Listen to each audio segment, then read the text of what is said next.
Hello friends, આજે આપણે બનાવીશું ગુજરાતી બટાકા પૌવા. ખૂબ જ ટેસ્ટી અને એકદમ સોફ્ટ બને છે. બાળકોના લંચ બોક્સમાં પણ ચાલે તેવા બટાકા પૌવા. આપણે એક પેનમાં 2 ટેબલસ્પૂન તેલ લેવાનું છે. તેમાં 1 ટીસ્પૂન રાઈ જીરું એડ કરવાનું છે. રાઈ જીરુંને સરસથી તતડવા દેવાનું છે. ત્યારબાદ તેમાં 10 થી 15 મીઠા લીમડાના પત્તા એડ કરીશું અને 2 નંગ લીલા મરચાના ટુકડા એડ કરીશું. ત્રણેય વસ્તુને સરસથી સાતળી લેવાની છે. મરચા થોડા ક્રિસ્પી થઈ જાય. હવે એક નાનો નંગ ગાજર છે, તેને મેં એકદમ બારીક ચોપ કરી લીધેલું છે અને એક નાનું બટાકું, તેને પણ બારીક ચોપ કરી લીધેલું છે. આ બંને વસ્તુને 1 મિનિટ માટે સાતળવાની છે. ગેસની ફ્લેમ મીડિયમ ટુ લો રાખવાની છે. બંને આફ સતળાય ત્યાં સુધી તેને સાતળવાનું છે.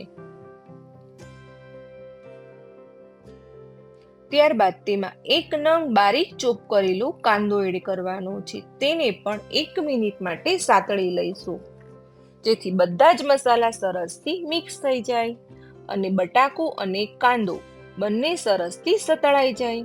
ત્યારબાદ 2 નંગ બારીક ચોપ કરેલા ટામેટા, 1 ટેબલસ્પૂન ખાંડ, 1 ટીસ્પૂન હળદર, 1 ટીસ્પૂન લાલ મરચું પાવડર અને 2 ટેબલસ્પૂન ધાણા જીરું, બધા જ મસાલા એડ કરી ત્યારબાદ સ્વાદ અનુસાર સોલ્ટ એડ કરવાનું છે. હવે બધા જ મસાલાને સરસથી મિક્સ કરી દઈશું. હજુ પણ ગેસની ફ્લેમ મીડિયમ ટુ લો જ રાખવાની છે. આ બધી વસ્તુ સરસથી કૂક થાય ત્યાં સુધી તેને સાતળવાનું છે અને વચ્ચે વચ્ચે આપણે હલાવતા રહીશું, જેથી કરીને તે નીચે ચીપકી ન જાય.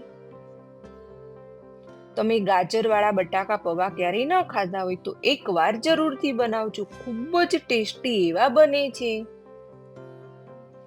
અને બાળકો તો વારંવાર માંગશે.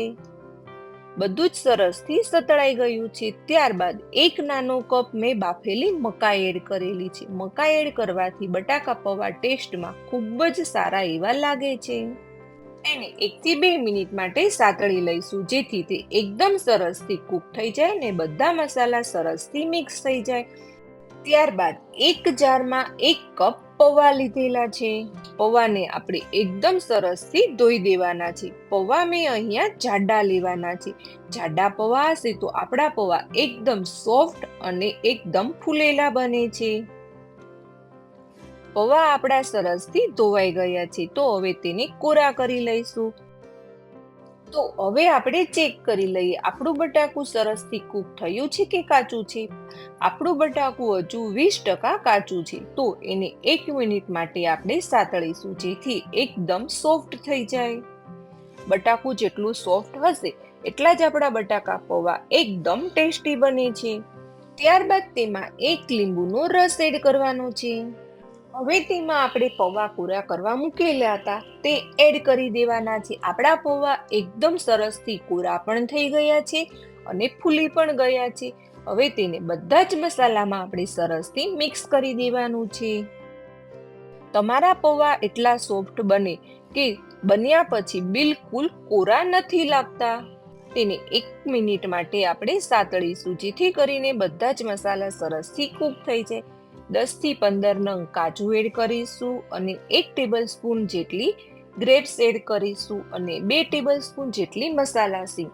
આ 3 વસ્તુ એડ કરવાથી બટાકા પૌવા ખૂબ જ ટેસ્ટી એવા લાગે છે અને 1 ટેબલસ્પૂન લીલી કોથમીર. હવે બધી જ વસ્તુને સરસથી મિક્સ કરી દેવાની છે. જો તમે આ રીતે ક્યારેય ના બનાવ્યા હોય બટેકા પૌવા, તો તમે એકવાર જરૂરથી બનાવજો અને ખાવામાં તો ખૂબ જ ટેસ્ટી એવા લાગે છે. તમે એકવાર બનાવશો તો તમે વારંવાર બનાવશો. ચા સાથે, દહીં સાથે પણ ખાઈ શકાય છે. આપણા પૌવા સરસથી તૈયાર થઈ ગયા છે, એકદમ છૂટા અને એકદમ સોફ્ટ. આ બટાકા પૌવા બાળકોના લંચ બોક્સમાં પણ આપી શકાય છે અને સવારના નાસ્તામાં ચા સાથે પણ આપી શકાય. પૌવા જોઈને મોંમાં પાણી આવી જાય એવા સરસ મજાના તૈયાર થયા છે. ઉપરથી થોડી ગાર્નિશિંગ માટે કોથમીર એડ કરી દઈશું. જો તમે ક્યારેક ગાજર, બાફેલી મકાઈ અને મસાલા સિંગવાળા પૌવા ક્યારેય ન બનાવ્યા હોય તો તમે એકવાર જરૂરથી બનાવજો. ખૂબ જ ટેસ્ટી તૈયાર થાય છે.